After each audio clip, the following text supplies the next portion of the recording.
Buenos días chicos de nivel 2. Nuevamente les habla profesor Daniel Ramírez. Hoy día vamos a trabajar un tema muy importante dentro de la época del feudalismo que hemos ya resuelto el día lunes, y el tema va a ser el Imperio Carolingio. El Imperio Carolingio viene a ser como la base o la partida de nacimiento del actual mapa de Europa. Duró entre el año 750 hasta el 843 después de Cristo. Sin embargo, pese a casi el siglo que tuvo de existencia, serían solamente los primeros 60 años los más importantes en su historia. Empecemos. Para comprender de qué trata el Imperio Carolingio, tendríamos que mencionar entonces los antecedentes, y por ello vamos a ver que el más importante será la formación del reino franco. Los francos era una evolución dentro de los pueblos bárbaros que ocuparon los territorios del antiguo y extinto ya Imperio Romano. El reino franco había sido fundado por el rey Clodoveo.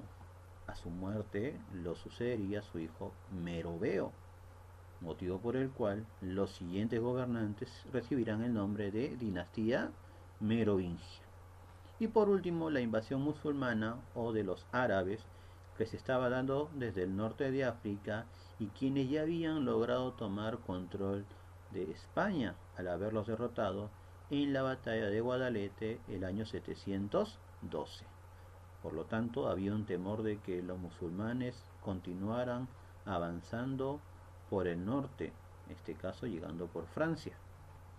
Vamos a ver aquí entonces una imagen o un grabado del rey Meroveo, el fundador de esta dinastía. Mencionando ahora las causas, podríamos señalar en principio la batalla de Poitiers, que se dio en el año 732.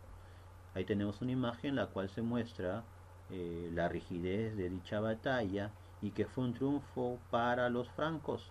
En este caso, al mando de las tropas no estuvo ningún rey merovingio, más bien los mayordomos, es decir, aquellos vasallos que estaban a orden de los reyes, pero que poco a poco fueron ganando cierta presencia ante la desidia o incapacidad de sus gobernantes de dominar un vasto territorio. Y segunda causa, ya lo mencioné hace un ratito, los famosos reyes holgazanes o rex holgazans, como le dicen en Francia. Se le llama así porque al no preocuparse por sus territorios, dejaron todo en mano de los mayordomos, y ellos poco a poco fueron tomando mayor presencia, tanto política como ante la iglesia cristiana. La fundación del Imperio Carolingio va a tener a tres grandes personajes en su origen. Primero tenemos a Carlos Martel, quien era de la familia Heristal y estuvo al mando de las tropas en la batalla de Poitiers. Él era el mayordomo de los reyes holgazanes, pero una vez que triunfó, la iglesia lo vio como un arma más eficiente que los propios reyes merovingios. Carlos Martel tuvo un hijo llamado Pipino el Breve. Ese apelativo no se debe al poco tiempo que gobernó, sino al corto tamaño que tenía. Se dice que llegó a tener una estatura de 1,37. Pipino el Breve sería quien destronaría o derrocaría al último rey holgazán, Childerico III.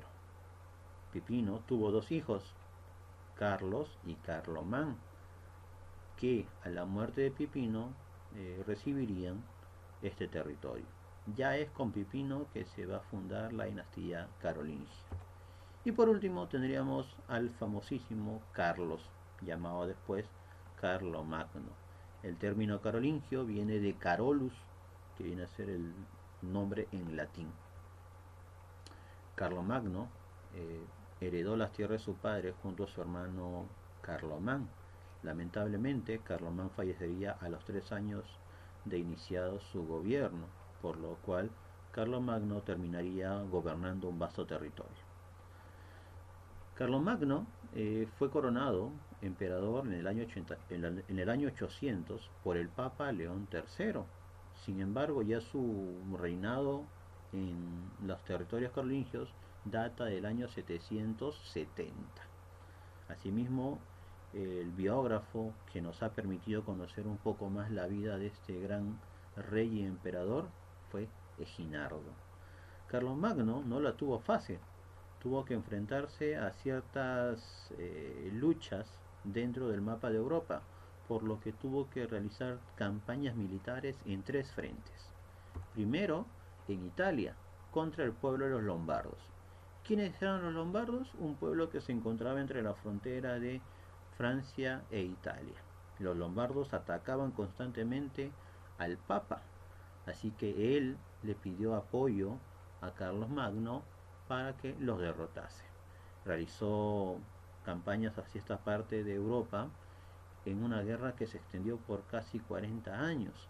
Sin embargo, el hecho más importante podría ser el sitio o la batalla de Pavia, donde logra derrotarlos y restaura al Papa en los estados pontificios, en lo que hoy día vendría a ser el Vaticano. El segundo pueblo al cual se enfrentó sería los alemanes, que estaban en aquel entonces habitados por los sajones, un pueblo que no había sido cristianizado, y como Carlos era un ferviente creyente de la Iglesia, apoyó al Papa en su política de evangelización, aunque esto involucrara mucho derramamiento de sangre. La lucha contra los sajones se extendió hasta el año 803, cuando finalmente ellos se someten a las órdenes del imperio. Y tercero, podríamos mencionar sus luchas contra el territorio español, principalmente contra los musulmanes, quienes, ya lo hemos visto anteriormente, deseaban expandirse. Carlomagno logró derrotar a los musulmanes en la batalla de Roncesvalles, por el cual ellos se pondrían, estate quieto, se quedarían solamente en el territorio español. Y para garantizar que no tuviesen intenciones de volver a enfrentarse a Carlomagno, crearía la Marca Hispánica, una división territorial que defendería la frontera entre España y Francia.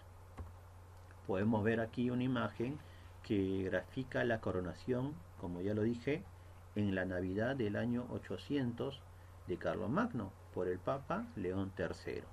Se dice que, bueno, esto es una pintura, pero en realidad las crónicas señalan que Carlomagno estaba arrodillado haciendo una oración cuando el Papa vino por detrás suyo y le colocó la corona, lo que inmediatamente provocó que los altos cargos de la iglesia empezasen a orar en señal de un nuevo emperador que reemplazaba al antiguo imperio romano. Ahora, Carlomagno no solamente se preocupó por defender sus territorios o expandirlos, también tuvo mucho que ver en la organización de cuyas características hasta hoy se mantienen en algunos casos. Principio, la división territorial. Carlomagno, conocedor de que era imposible que estuviese en todos lados, decidió que su territorio se divida en tres grandes jurisdicciones. Primero tendríamos que mencionar lo que son los condados, a cargo de un conde, los ducados, al cargo de un duque, y las marcas, a cargo de un marqués.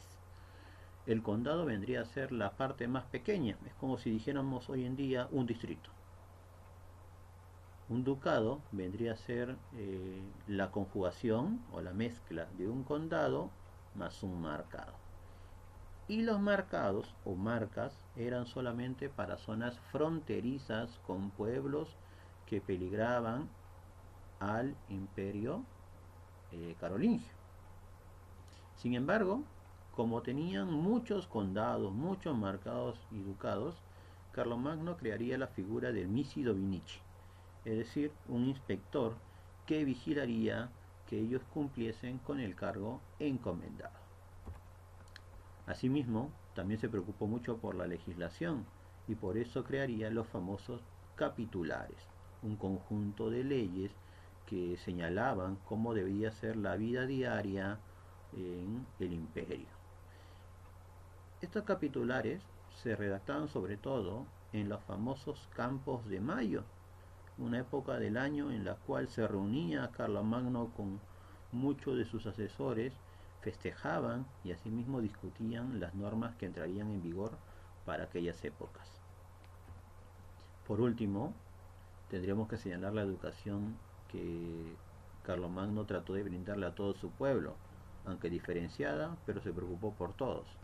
Hubo tres tipos de educación: la parroquial, la que se daba para los miembros de más escasos recursos, los campesinos y sus hijos; la educación conventual, en la cual ya se daba la formación de los futuros miembros de la iglesia; y por último la educación palatina, que estaba destinada para los miembros de la nobleza y futuros administradores de esas tierras.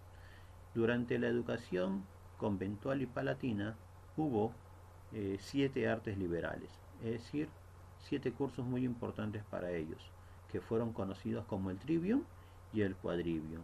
Uno iluminaba la mente y el otro permitía conocer la realidad.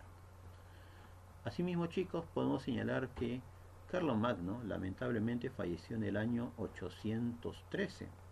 Gobernó casi 50 años y durante el cual el imperio carolingio alcanzaría su mayor apogeo. Sería sucedido por su hijo Ludovico Pío, quien lamentablemente no tuvo las mismas capacidades que su padre, y ante la presión de sus hijos terminaría dividiendo el territorio entre los tres. ¿Quiénes eran estos hijos? Lotario, que se encontraba en la zona de la actual Italia; Carlos el Calvo, que se encontraba en Francia; y su hijo Luis el Germánico, que dominaría los territorios de la actual Alemania. Esta división territorial se lograría solo con la firma del Tratado de Verdún en el año 843, con lo cual terminaría un imperio que daría nacimiento a la actual Europa. Señalar por último que Carlomagno ha sido considerado por muchos historiadores como el mejor rey de la época medieval. Ahora sí, chicos, los dejo con unas preguntas, espero que estén resueltas todas las dudas y no se olviden, yo me quedo en casa.